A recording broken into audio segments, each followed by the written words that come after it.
গোপালপুর এবং ভুইয়াপুর এই আসনে আমরা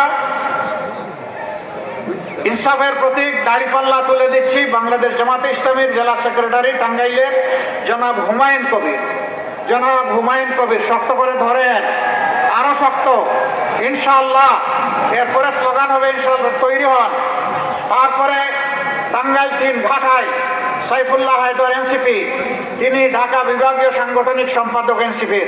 এটা কি আমরা সাপলাকলি তার হাতে তুলে দিলাম, স্লোগান একসাথে হবে ইনশাআল্লাহ। তারপরে কালিয়াতি টাঙ্গাইল ৪ অধ্যাপক খন্দকার আব্দুর রাজ্জাক, আলহামদুলিল্লাহ, তার হাতে আমরা ইনসাফের প্রতীক দাঁড়িপাল্লা তুলে দিলাম, জেলা নায়েবে আমির। এরপরে সদর আসন টাঙ্গাইল ৫ জেলা আমির আহসান হাবিব মাসুদ, আলহামদুলিল্লাহ। ইনসাফের প্রতীক শক্ত করে ধরতে হবে ইনশাআল্লাহ।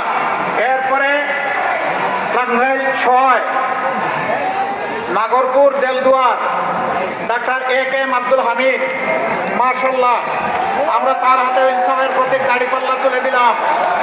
টাঙ্গাইল ৭ অধ্যক্ষ আব্দুল্লাহ তালুকদার,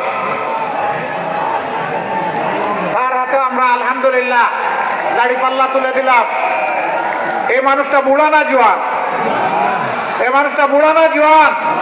জোয়ান, ঠিক আছে, ভালো সার্টিফিকেট পাইছেন, নামেন। এরপরে বাসাইল সখীপুর টাঙ্গাইল ৮ মৌলানা শফিকুল ইসলাম খান, মাশাআল্লাহ, ধরেন, শক্ত করে ধরেন, আলহামদুলিল্লাহ। ভাই মার্কা আছে? কোনসে মার্কা? সুরে সুরে সাপলাকলি, আরে সাপলাকলি, এটাও বলতে হবে ইনশাআল্লাহ।